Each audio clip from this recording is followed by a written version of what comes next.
ওসমান হাদি ভাইকে খুন করার সম্পূর্ণ প্ল্যান হলো জামাত ইসলামের। এই বিষয় নিয়ে কথা বললেন প্রিয় ভাইটি। ওনার মুখ থেকে কথাগুলো শুনবেন, ভিডিওটি শেয়ার করবেন।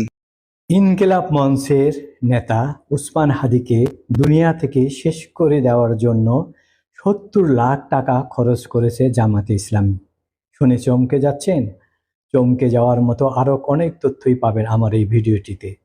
কেন, কিভাবে এবং কোথায় এইসব ঘটনা ঘটেছে তার বিস্তারিত বলবো, কিন্তু সংক্ষিপ্ত সারে কয়েক মিনিটের এই ভিডিওটি অবশ্যই দেখবেন, তাহলেই আপনারা এই ঘটনার পেছনের যুক্তিগুলো বুঝতে পারবেন। এই ওসমান হাদিকে দুনিয়া থেকে সরিয়ে দেওয়ার জন্য জামায়াতে ইসলামী প্রথমেই আলোচনা করে ঢাকা বিশ্ববিদ্যালয়ের কেন্দ্রীয় ছাত্র সংসদের অর্থাৎ ডাকসুর সভাপতি শিবির নেতা সাদিক কায়েমের সাথে।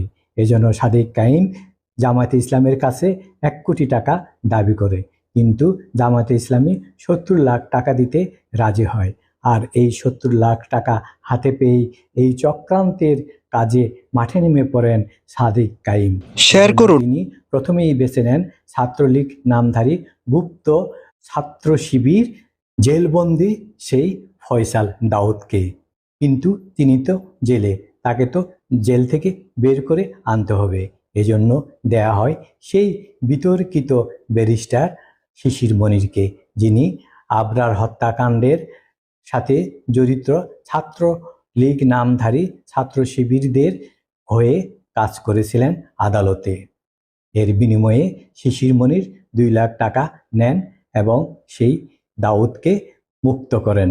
এরপরেই দাউদকে ২০ লাখ টাকায় রাজি করান এই সাদিক কায়েম। ২০ লাখ টাকার বিনিময়ে ওসমান হাদির মতো একজন জানালুককে হত্যার কাজে মাঠে নামে জামায়াতে ইসলাম। আর তাকে হত্যা করার পর যাতে এই দাউদ ভারতে পালিয়ে যেতে পারে, তার জন্য ১০ লাখ টাকায় রফাদফা হয় এবি পার্টির মঞ্জু ও সেই ব্যারিস্টার ফোয়াদের সাথে। তারা দায়িত্ব নেয় ভারতের সীমান্ত পার করে ওপারে পাঠিয়ে দিবে। ঘটনা ঘটেছেও তাই। এখন কিন্তু তাকে আসামের সীমান্ত দিয়ে ভারতে পাঠিয়ে দেওয়া হয়েছে। এখন প্রশ্ন হলো, জামায়াতে ইসলাম কেন এই ওসমান হাদিকে মারার জন্য বেছে নিয়েছিল? কারণ সেটা কি সত্যি? মধ্যে একটা কারণ হলো জামায়াতে ইসলাম চাচ্ছিল না নির্বাচন হোক।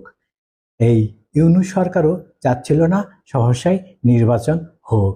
তারা এভাবেই ক্ষমতায় থেকে ক্ষমতা উপভোগ করতে চেয়েছিল, কিন্তু আন্তর্জাতিক এবং দেশীয় চাপের মুখে তারা নির্বাচনের